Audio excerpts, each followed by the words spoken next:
Guys, my name is Zachary Lee. I hope you like my review for Chapter 4. Enjoy the rest of your night and happy holidays. My chapter was the punishment creep and crisis of the youth in the age of disposability. What this chapter was getting into, they broke down today's generation, how today's generation is looked as a marketing figure instead of an actual generation that's supposed to do something better for the world. They go into how it's broken down completely. They explain the gap between the rich and the poor. The rich is getting richer, the poor is getting poorer. The casino capitalism, call it the 1% of the world. They control schools, hospitals, how we think, basically. They program and mold the youth of this generation to do what they want, to live in a fast-paced time. They don't live to see certain ages. They go to school. They don't really like to be in school. It's like almost like a prison. You go through security scanners. Prisoner gets about 1,300 calories per meal. Student gets 1,400 calories per meal. Our schools should be better than our prisons, though. The gangs of today is more appealing than education. TV, internet, all these things make gangs look fun. Kids join them thinking it's fun until real stuff happens. It's just knowledge that I have. Prisons are privately owned.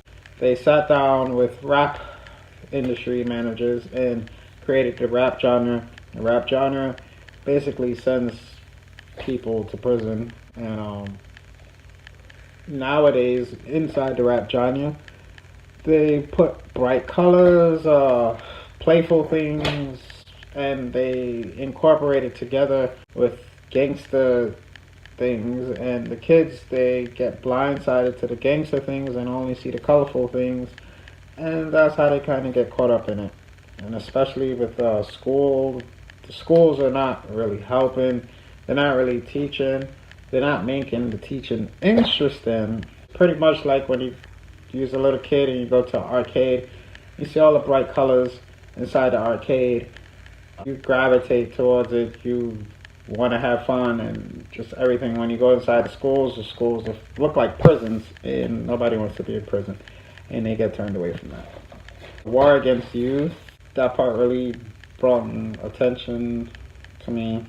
Alright, so the last 2 pages I got, I'm gonna go read the last 2 pages and I'll get back to you.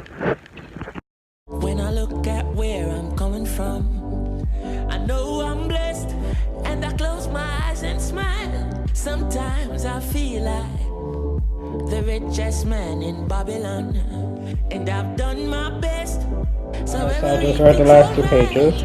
Inside, every morning. Seems like the author is an activist, some kind of activist. Basically trying to summarize that we have to do something for the children of this generation because they are being swallowed up in some kind of pre-written plan that somebody had. The population is disposable, throw it away at any given time, get a new one.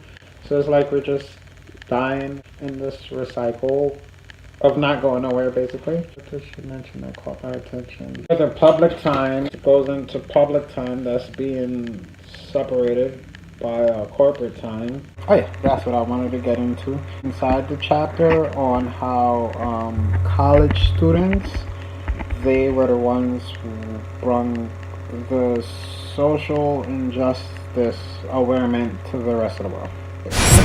Wright Mills, he was a sociologist who understood that knowledge was the critical element to social adjustment. He was a radical social theorist.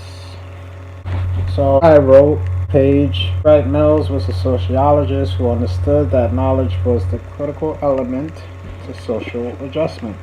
He influenced many with theoretical thinking. He felt society needed modification, and the transformation would come through those who had knowledge and used it properly.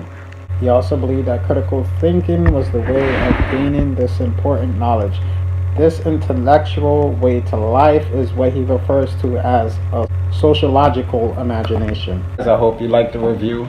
As you can see, I'm totally moved by that chapter. Became a different person instantly after reading the chapter. I want to take this time for citation credits. The news lady, HLN News, give thanks to Chronics, the song that I used, the book, of course, From Education to Incarceration.